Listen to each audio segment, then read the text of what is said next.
When we started out, we kind of had the idea that we were going to do community gardens. So we have 3 gardens now. We wouldn't have 3 gardens if it weren't for the REI Institute. I can promise you that. And so I'm able to bring what I learned from you, Elizabeth, and the others in the group. I'm able to bring that to my people, sort of like a ripple. Yes, yes. And help them to sort of navigate some of the challenges that we have.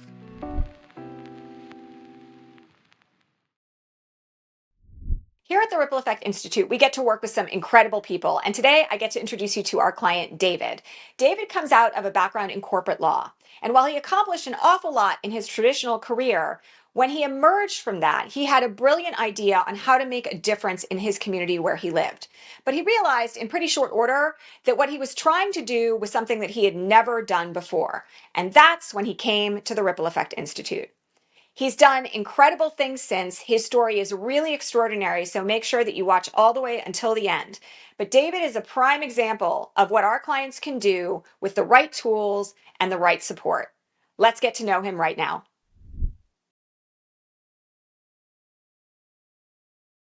So I'm very excited today to have David with us, who is one of our founding members of the Ripple Effect Institute. Let's tell our people a little bit about yourself. Great. Happy to be here, Elizabeth. Um, my name is David. I live in the bluest city in the reddest county of a blue state. And about late last fall, it seemed as though the country was headed in a pretty divisive direction. And there were a lot of things going on at the national level that me and some of my friends and peers found pretty disturbing. And we decided that our best approach to all of that divisiveness and sort of trying to pull people apart was to focus hyper locally in our own community and trying to do what we could to help our neighbors. And so we came up with an idea of developing one, and then it turned out to be several community gardens. I'm sitting in one of them right now, our flagship garden. We decided that we would bring our community together and grow food and distribute it to those in need in our community. Our group of founders, co-founders, had all worked in pretty high levels of pretty upper tier organizations. And so we started putting this program together, and it became evident pretty quickly that the idea was much better than our capacity to execute.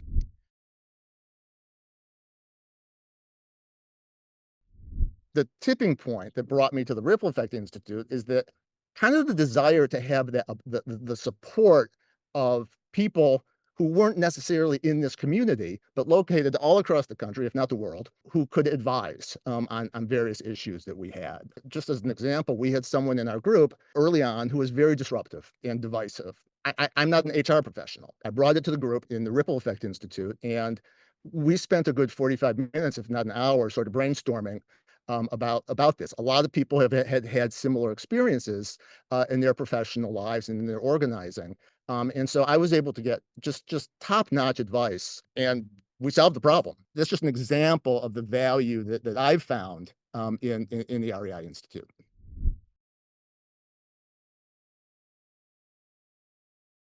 Talk a little bit about what your work inside REI and your participation in REI has brought to your project now.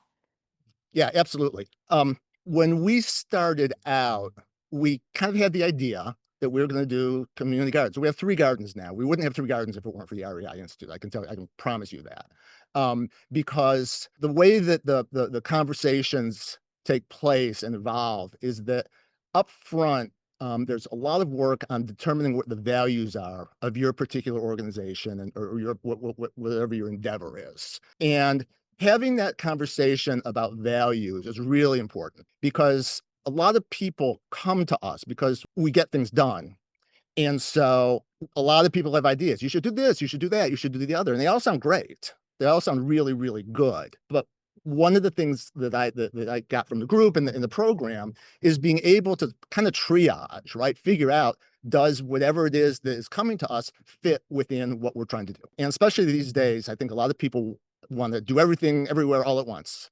One of the things that I've gotten out of working with the group is being able to just sort of learn how to focus, learn how to step back, and learn how to just do what we're doing and be comfortable with it and being able to tell the story about it. That's the other thing I think that is really an important element of the REI Institute. We talk about that a lot. It's like how to create the narrative, how to allow the people who you're working with, be it volunteers, be it staff, be it donors, how to have them feel that they're part of a kind of a historic story. There's a reason this garden back here looks the way it does. We want to make sure that our gardens are sort of look as beautiful as they can and are peaceful places for people to come and not only garden, but also come together as a community. We've honed that story and we've honed those values largely through my work in REI. And so I'm able to bring what I learned from you, Elizabeth, and the others in the group.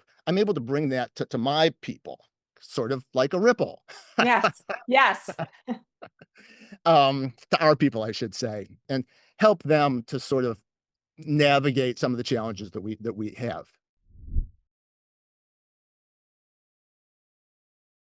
Okay, so can we talk a little bit about where the community garden project is now and where it's going in the future in light of all this ongoing collaborative work and the fact that, you're in REI for good? What does the future look like? Yeah, one of the things that we're doing now, and again, this is an outgrowth of being in REI, is that we've reached capacity right now. We have three gardens. We have this one here.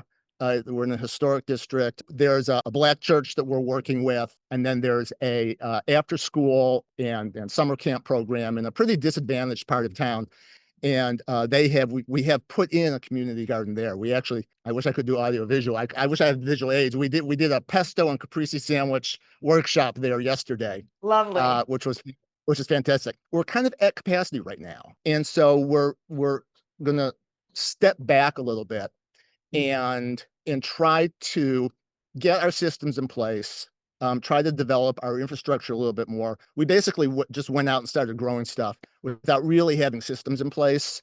And because of the interest, we feel that we have to slow down a little bit. And that's one of the Yeah. important things I think that we've learned, that I've learned at least in from you, Elizabeth, is moving at the pace of trust. One of the things that I've gotten out of REI is an appreciation for creating a legacy project. I'm not going to be around forever, but I want to build this in such a way, and all of us want to build it in such a way that it can be around forever. And it's a great model. It's replicable.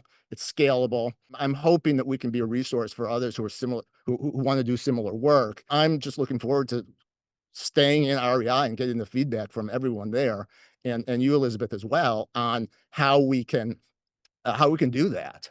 Honestly, this is going to sound crazy, but I mean, it sort of feels like I have an activist board of directors kind of, and we have twice weekly meetings, and that's kind of cool.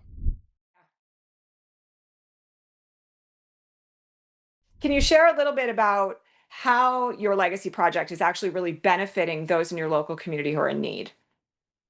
Absolutely. Early on, we felt it was important to get a distribution system in place. We're partnering with an organization here in town that has a residential and educational program for victims of sex trafficking. Mm. And they put on a weekly community dinner out of a community center here. And they usually get from 15 to 30 people, part of a life skills program for the women. And it also helps to feed the community. Well, we funnel our food to them so that we're helping a good organization do good things with it. And then we're also taking advantage of their value add.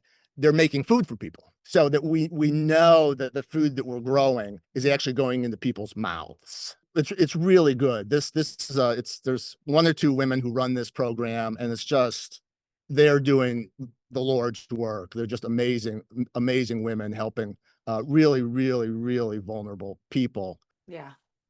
I mean, it's such an amazing metaphor. Like, as I'm listening to you talk, I'm just thinking about the way in which, like, we plant seeds and we have to nurture them and grow the fruit of it.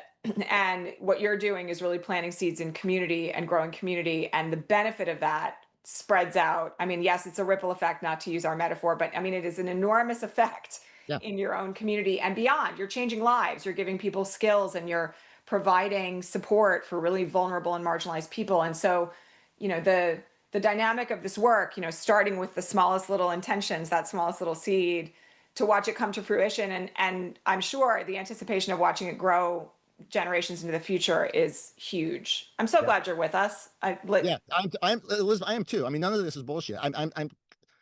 Seriously, we would not be where we are if it weren't for you guys, Mm, you and the group. It's true, yeah. you know, Yeah. um, because it's, even though I said it's scalable and replicable, it's hard, Yeah. right? I mean, there's a lot of moving pieces to it. It's like law school. None of it's particularly complicated in and of itself, but when you put it all together, it becomes pretty big, you know? Yeah. Yeah. Well, this has been awesome. I'm so grateful But for you and appreciate it and love the scenery and love the stories and it's great. And I'll see you next week, I guess. I yep, hope you enjoy your absolutely. weekend. Enjoy. Thank you.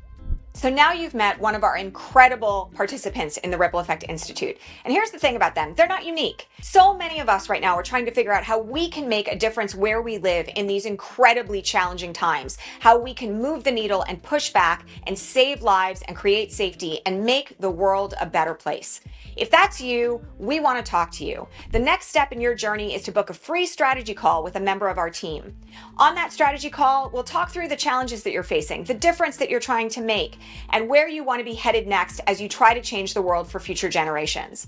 It's really easy. You can just click the link below and book a strategy call, and you'll be talking to us very soon. We want to be a part of your journey from concerned, fearful, disconnected, or feeling like you can't make a difference, to being someone who's leading really effective change to save lives and change the world where you live. Book that free strategy call right now to get started, and I'll see you in the next video.